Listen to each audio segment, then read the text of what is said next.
اللہ کا کرم ہے جی الحمد. ایسا تن کے چلو تم عقل سے. لوگ مجھے کئی کتا تن رہے ہوں. رسول اللہ کا غلام ہوں بولنا. سرکار مدینہ کا غلام ہوں. سبحان اللہ. غوث و خواجہ کا نام لیوا ہوں. اہل بیت کا دیوانہ ہوں. ایسا مست رہنا اپنا. اپنے پٹھے کیسے رات میں بیان سن رہے ہو, کیا بولے نقش بندی صاحب, کیا بولے دوسرے. ایسا نہیں ہے. ڈغلی پالیسی نہیں میاں بھائی, مضبوط.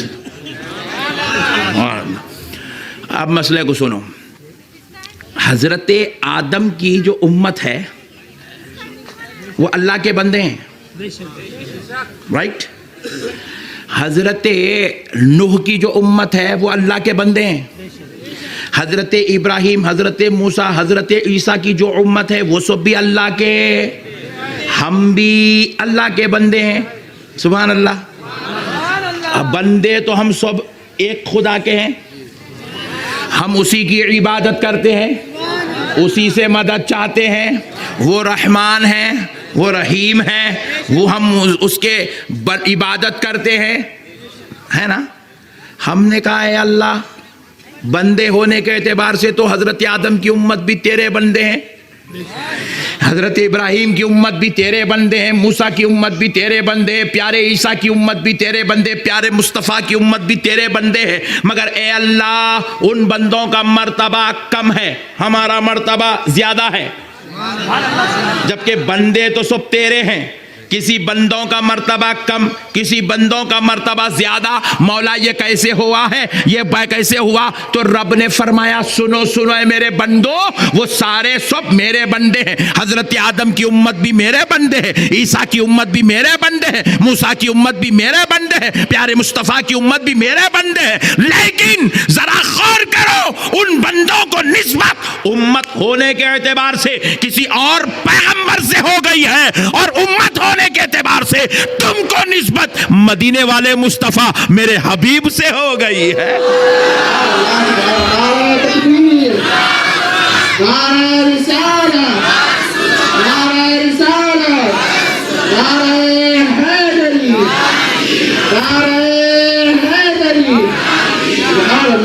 میرا حبیب سارے نبیوں میں افضل, سارے رسولوں میں افضل, تو میرے نبی کی, میرے حبیب کی امت بھی ساری امتوں میں افضل. میرے نبی سارے رسولوں میں افضل, تو میرے نبی پر اترنے والی کتاب بھی ساری کتابوں میں افضل. میرا نبی سب سے افضل, تو میرا نبی جس شہر میں رہے وہ شہر بھی تمام شہروں میں افضل. بعض پیغمبر مصر میں ہے, بعض پیغمبر جارڈن میں ہے, بعض پیغمبر ایران میں ہے, بعض پیغمبر عراق میں ہے. آپ اگر ان تمام ممالک کا محاسبہ کر کے آپ غور کرو تو سب سے زیادہ فضیلت مدینہ منورہ کی ہے. جبکہ ان ممالک میں بھی اللہ کے پیغمبر آرام کر رہے ہیں, لیکن یہ مدینہ منورہ کی عظمت مصر سے زیادہ ہے, جارڈن سے زیادہ ہے, ایران سے زیادہ ہے, عراق سے زیادہ ہے. ہم نے پوچھا اے اللہ مدینے کی عظمت سارے شہروں پر, سارے ملکوں پر غالب کیوں ہے؟ جواب آیا دیکھتے نہیں ہو اس میں سارے نبیوں کا سردار آرام کر رہا ہے.